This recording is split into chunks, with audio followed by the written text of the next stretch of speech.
that. No worries. So we're with Lester at NBWA, Chief Economist, and one of the things that I've been hearing you talk and I've been reading some stuff, and you don't think that we're heading into a recession as far as kind of the beer industry is concerned, and so explain your thinking on that. So my thinking is this. What really happened coming out of COVID is the economy just way overproduced too much stuff, right? And we've seen this. I talked about this on stage at our convention back in the fall. I was like, there's just too much stuff. We need to slow down. And and we started slowing down way before any of this interest rate stuff and this talk about recession happened. So the economy was on this kind of natural course of healing. And it needed to happen, and it was just a dynamic shift in our economy. It went from a COVID economy where everybody was at home and we were all ordering things to a more service-oriented economy, and businesses are typically slow to respond. So it just takes a while for these things to settle down. And so when I look at recessions are like what we call exogenous shocks. They're outside the system and they're shocking, as in, oh crap, I didn't see that coming. And go look back on the history of economic recessions in the United States, and they're mostly driven by external shocks where we didn't see them coming. Housing crisis, oil shocks, the sock puppet crash, stock markets, all these things like this were driven by external shocks that, the collective didn't see it coming. And all of a sudden, everyone's collectively sees a recession coming. Well, by definition, all the businesses are going to adjust to that. So it's going to be hard to force a big economic downturn in the economy in the short term. Of course, we're going to have a recession. We always have a recession, right? Every 10 to 12 years, they come along and something happens that we have this recession. But the kind of the hype that went into this one was just a little unfair, because this is adapt. And we already started seeing we started seeing the tech layoffs early on in 2021, where they just started to trickle in, and they were coming out. They were Amazon, they were Netflix, they were Peloton, they were all this these companies that were driven by the 2020, 2021 COVID economy had gone too far, which companies do. They always go too far, and then they have to come back. So in terms of the exogenous shock that's going to just wake the economy up, I don't think these quarter-point interest rates are really going to do it.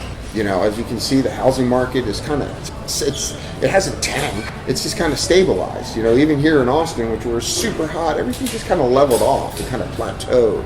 And it hasn't hit that inflection point where it's headed down, but it's certainly not headed up. So it's more of a plateauing, or just a lull in economic activity, which is what you want. You need to take a break and let this economy work itself out and things find their way. Well, the tech thing, it seems to me like a lot of that was self-induced. Because they just way overhired, and like in the case of Netflix, they were spending against all these new viewers they got during COVID, but then those viewers went away, and then you got to cut back. And I think the tech is a separate economy compared to the real economy. Well, yeah. What I call the real economy, which seems to be doing okay. In beverages, we are seeing on the margins some people. You don't like the word trading down, do you? Is it trading down, or is it how do consumers behave, do you think, when money's tighter? So in economics, we talk about aggregates, right? And the aggregates are the big numbers. And when we tell stories about the economy, we try to make them personal. Like Bob is unemployed, he can't afford his house, and Mary Sue is over here, she's got problems. We try to make them all personal, but the aggregate economy is very different. So what we're looking at is that we're looking at an economy that just needs to slow down and change to adapt to this new reality that we have. Yeah. And I think I remember you saying at a recent speech that you don't think of it as trading down so much as trading in. Trading in, exactly. So can you kind of expand a little more on your thinking there? Well, yeah. So what we saw, so we do the Beer Purchasers Index, and almost a year ago, we started seeing this change in the Beer Purchasers Index, where we saw kind of those sub-premiums were kind of like the winners. Everything was kind of below 50, right? Which means it's contracting, but the sub premiums were kind of growing, and at the same time we were hearing stories about how blue collar workers and the blue collar workers, the plumbers, the carpenters, the bricklayers, the truck drivers, the bus drivers, all that non-tech economy were actually doing really well. And even if you're like 16 to 24, if you're in this younger age group, which we know is a smaller population than it was last year, the demand for those entry-level workers, the salaries they're commanding are outstripping inflation. So what I see was kind of a trading in, is that people were actually coming back to this category that previously I thought probably weren't in there at all. Maybe they were drinking sub-premium liquor, or maybe they were drinking something that they personally considered to be different from what they consider premium. And we put things in definitions, and in the aggregate, but I think at the margin, there was a lot of people that were actually coming back to maybe that category that weren't there before. You remember 2008, 2010 was the jobless recovery. It was a white-collar recovery. We never saw those blue-collar jobs take off. They were all stagnant, and they were stagnant for years. And, this time, 10, 12 years later, all of a sudden, the tables have turned, and it's the white-collar, techie jobs that are kind of losing relative strength in the economy, and it's those blue-collar, non-supervisory that are gaining. So I see that it's not absolute. It's not people just trading down. There's probably people trading down, but there's probably people trading in as well. So you can't look at this market in absolute terms of people trading down or people trading up or one thing. There's multiple events happening, and I think the trading into that sub-premium category is something that is starting to happen that might be new to this kind of thinking of how the market plays out. So then you think that spirits are going to start to lose share to beer? That's a good question, because if you look at what Discus said, the vast majority of what they indicated was a gain this year all came from 5% liquor in a can. So they just kind of mimic beer with liquor in a can. It's a nice hedge. Yeah, if you think about it that way. And they're real. We don't even know what their absolute. And Discus numbers are Discus numbers. It's a trade association. It's a mismatch of methodologies that don't necessarily net out to the whole. But we've been predicting this for 20 years. We saw distilled spirits slowly, methodically gain share on beer. We don't know what that equilibrium weight is. I think back in the 70s, they were pretty much equal in terms of share in ethanol. If you go way back in the data, you can see where they're pretty equal, and beer obviously took off, and now they're coming back to some kind of equilibrium. Will they ever beat us? Maybe not. Well, we have the means to make sure that doesn't happen, I think, if we all work together. I have one more trading question, because one thing we've heard a lot this year at our summit and then today on was that people are trading in smaller packs in beer, for sure. We've heard that consistently. So if that's the case, that might be better from a margin perspective, but it's not going to be great for a volume perspective, right? So how do you think that plays out for beer? I love the smaller pack. I love the 7-ounce ponies. You've heard me talk about them before. Whorehouse beers, we call them. Yeah. They're great to have George around. giving me the eye. He's giving me the You're cut the boss, that post eye. You're the boss. Yeah. Does it matter? We got to do everything we can. Yeah. We stop focusing on volume. Think about occasion. Think about what you can do with these products to get them just more widely distributed, widely accepted. So, for me, volume is secondary. Primary is the occasion and the opportunity to grow the category, not just in volume, but as a measurement of occasions, as a measurement of acceptance, and all those other things that I think are non-quantifiable as much as, everyone just goes back to volume, but and dollars, but we got to think a little bit more expansive about how we're going to make this category grow. Well, then let's talk about volume then. What happened? So, 2022 was a tough year. Tough comps, maybe. Tough comp year. And so, and now 2023, we saw Boston's guidance was very weak. And so are we going to have back-to-back years of just really shitty shipments like I don't think we've seen since like 92? I don't think so. I think what happened in 2021 was this huge, seltzer over delivery. I think 2022, kind of the RTDs kind of came on in force, and that 5% liquor in a can kind of push beer aside.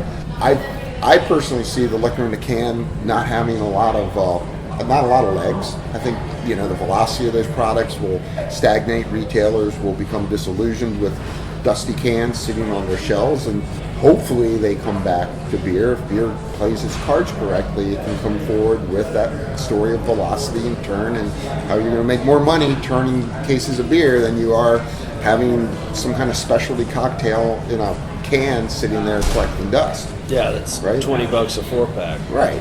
It's just, it's called the feather dusters, right? Like I said, NBWA needs to have feather dusters and just hand them out to retailers. That beer, beer doesn't collect dust.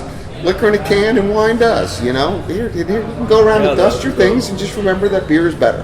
The wine salesmen are called peacocks. Yeah. They always have feather dusters in their back pocket.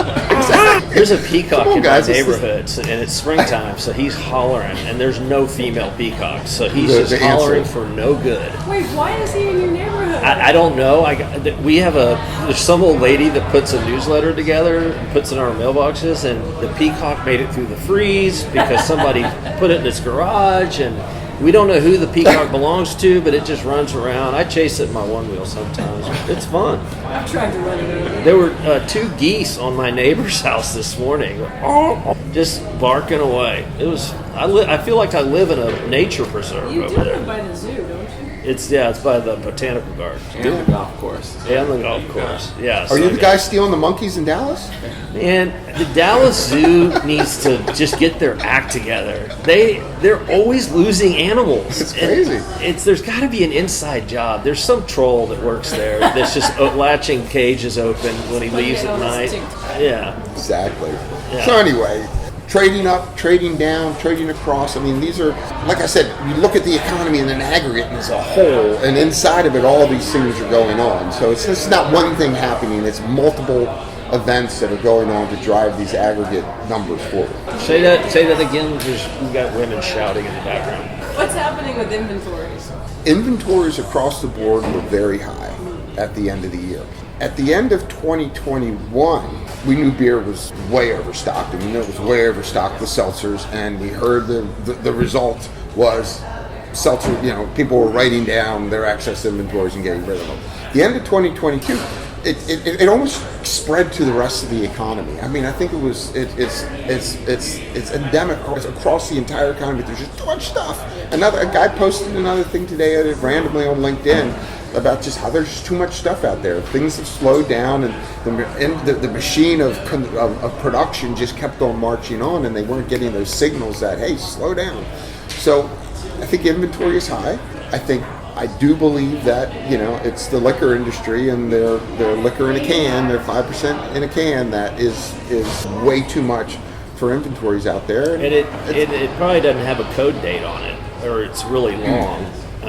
It's got to be long. Those guys just aren't used to rotate. I mean, code dates don't really mean much to so loading up inventory is kind of a natural thing for the liquor guy. I mean, Diageo's famous for loading inventory, even on the beer side, because they forget that beer is perishable sometimes, I think. We've got to cut that in post to make a mark. But inventories do seem high, and also there's that kind of that being bit by the dog, the seltzer dog, that wholesalers kind of went through that pain 2 years ago of having all that excess inventory. How much does having high inventory affect the beer purchasers index? Because it might, if you have higher inventories, it might make you less optimistic. Absolutely, and we saw that through pretty much from about April and May of 2022 all the way into this year, is that beer distributors were just very cautious through 2022. They didn't order a whole bunch. They were keeping those inventories kind of like right around that sweet spot, but they were always very cautious. And we knew that because all the price increases, and everyone that price increases are going to screw things up, lower demand, and all. So everyone was very cautious throughout 2022 and even into 2023. We've seen that same thing, and so good. That's what you want to be. You want to be cautious. You don't want to be left holding all this inventory that you have to crush and destroy. So, and when we got to the December and you saw that huge drop off, But then you saw the December inventory shoot to the sky. I mean, I know it wasn't beer. It was all liquor. It was all liquor that stuffed the channel to get to the end of the year, to get to some big growth numbers. And shame on you for stuffing the channel. That's the oldest husband's trick in the book. And it doesn't work. I mean, no, it always comes back to bite you in the ass. Yeah. Sometimes it can make you, go out in the trade and cut special deals just to get the inventory gone through. But then that creates another problem of your pricing getting all out of whack. So go ahead, Jordan. No, I was just going to say, you made the remark, and I think Harry will like this one, but the whole middle tier, not just beer distributors, could use a little Metamucil. Yeah. And do you think they're taking their daily dose, and when do you think things could kind of start to return to normal, or will they ever return to Well, no. what we saw? Once again, what is normal? Right. Number one, and number two, price is the thing that clears the market, right? I mean, prices we operate in a free market capitalist society, and supply and demand come together, and price is what clears the market. When you have too much, you have to make a choice. Do I destroy it and get rid of it to kind of pay my price and bring equilibrium back, or do I allow prices to adjust such that I want to clear? So I think retailers are going to be much more willing to count and capture whatever they can, whereas the middle tier will be a little bit less likely to do that, and the supplier tier will even less likely. So we gotta watch this play out. We have too much alcohol in the system right now. Price has got to help it clear, at least at the retailer level. Right. I mean, I think this will be a hot discount summer. I mean, we're already seeing it for the Super Bowl, some price drops. And, all the elements are there. High inventory, lower demand.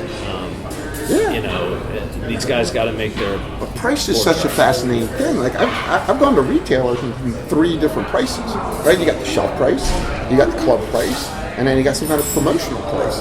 So if you look at, if you look at the CPI and the general price level that we report out on every month, the government reports out the Bureau of Labor Statistics, that doesn't account for all this promotional and discounting and club pricing. It doesn't account for any substitution and trading around and things like that. It's just a straight price level. And what happens in the alcohol beverage industry is there's a lot more dynamics going on with the ability to cross promote and to do club pricing and to do all these other things that drive consumer behavior that we won't see in the actual CPI data. I love how everybody, when they see a camera and microphones operating, they congregate right next to you and have little cheer sessions. Do you want to hit pause? They want to talk to us. Oh, go ahead. Yeah, just asking you, do you have like a permit to record any premises or public relations here? No, I'm staying here. You staying here? Yes, we're just doing it. Okay. Oh, okay. Sorry about that. We're almost done. Yeah, I haven't checked in, but I'm Harry Schuhmacher. Okay. Thanks. We're almost wrapping it up anyway. I forgot I'm in Travis County. I can see them. Yeah. They're not happy. Yeah. We'll just blur out the Four Seasons logos. Yeah, I'll make we'll just keep this on. So, what else? What else is shaking? So we're gearing up for Ledge Conference. Yeah. So legislative conference is coming up here soon, and that's where we all get together and go to the Hill and do our civic duty of telling our elected officials what a great job beer is doing. We're working on Beer Serves America, so we'll have new Beer Serves America numbers to talk about, and, all the employment and wages. Does Beer Serve America? It does. So many people have jobs because of beer. Did you know that the Mayflower came and landed on Plymouth Rock because they ran out of beer? Exactly. Beer and victuals, I think. I love it when we've trot out that old story whenever. I mean, it's true. It's a true story, but. It's revisionist history. Yeah. There's nothing wrong with revisionist history. I mean, I think they were out of food too. That was pretty important, and water. Food and beer. So we continue to work with the Beer Institute, and we'll have a big press release on that. BPI, I think, is coming into a very interesting point in its evolution. It's been about 5-6 years now that I've been doing it.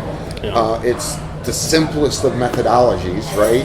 But has the most predictive outcomes. I mean, with with the BPI, we saw cider peak and turn down way before anyone knew it. We saw FMBs, we saw the seltzer craze peak and turn down.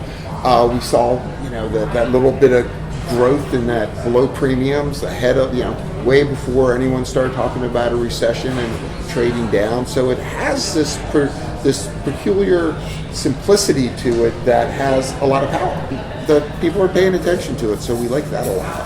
You saw Mexican imports kind of slow in it last year, right? That's Yep. transitory, Jen. It's transitory. Just like inflation was. Well, ask us again in a month.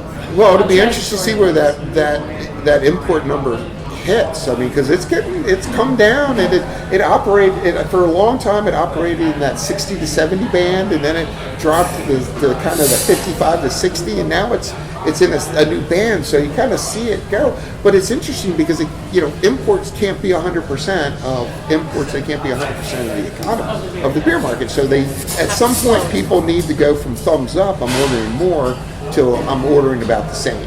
And that's when that you get back to that kind of like, oh, I'm in a good spot. Yeah. And there's nothing wrong with being at a 50 or a 52 because you want that predictability. I mean, brewers need to plan their brewing schedules way in advance. Can makers, bottle makers, barley growers, hops growers, everyone needs a stable, predictable kind of future. And getting away from all this erratic ups and downs, and it doesn't help all this planning that goes into the beer industry. So I advocate for a nice 50-50 kind of point where Everything. yeah, just give me predictability, give me simplicity. Let me know that what I made today and what I ordered today and what I sell today is a pretty good approximation of what's going to happen tomorrow. Because then that supply chain and the economics of the brewing industry become a lot more predictable.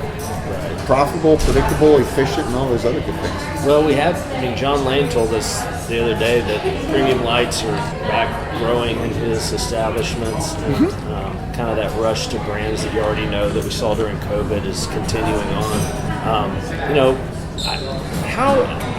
I've advised like our people and stuff, don't put a lot of emphasis on the monthly import shipment report. I mean, it's a lot of up and down, but a lot of that's just inventory and that hasn't maybe hit yet, or especially if it's coming overseas. But even from Mexico, it just seems real bumpy.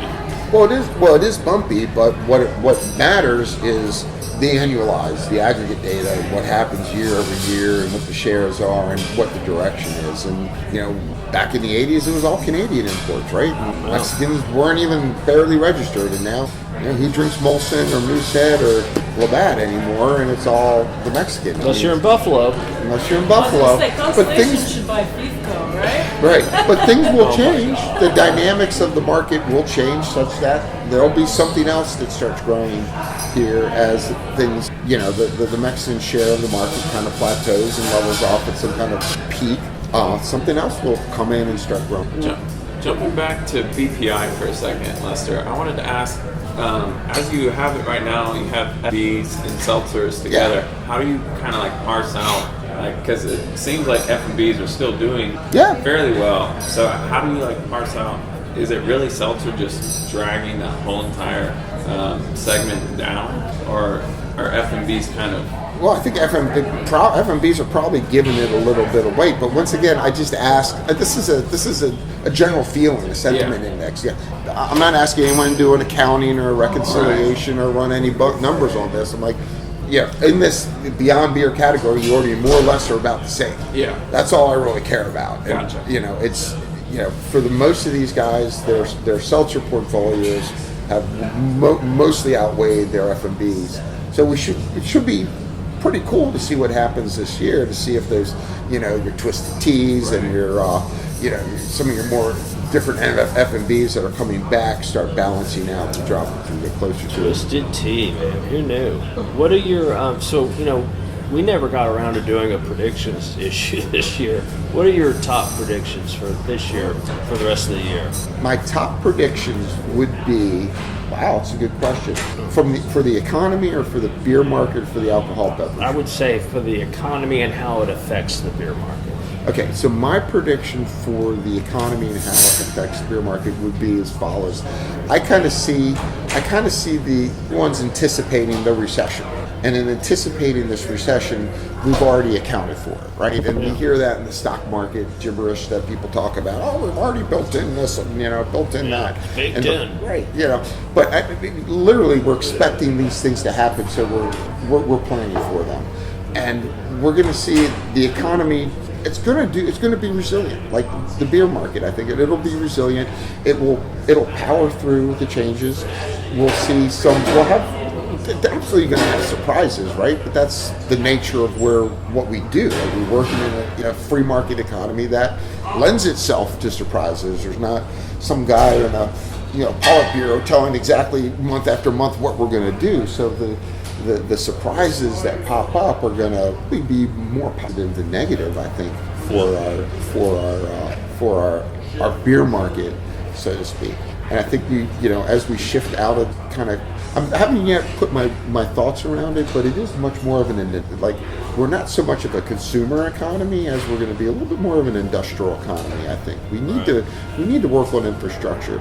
We depleted our oil reserves. We're burning through ammunitions and steel and metal at a phenomenal rate. Making beer out of dandelions, for God's sake. There's a lot of industrial, economic activity that's going to happen that I don't think we've seen before. That's going to be a game changer, I think, for people that are working in the economy and what they drink. Well, thank you, Lester, for being part of this. You're my welcome. man. Been friends for how many years? Been doing this for a while. Yeah. Well, I appreciate you coming on, and let's have lunch or something if you're Excellent. All right. Okay.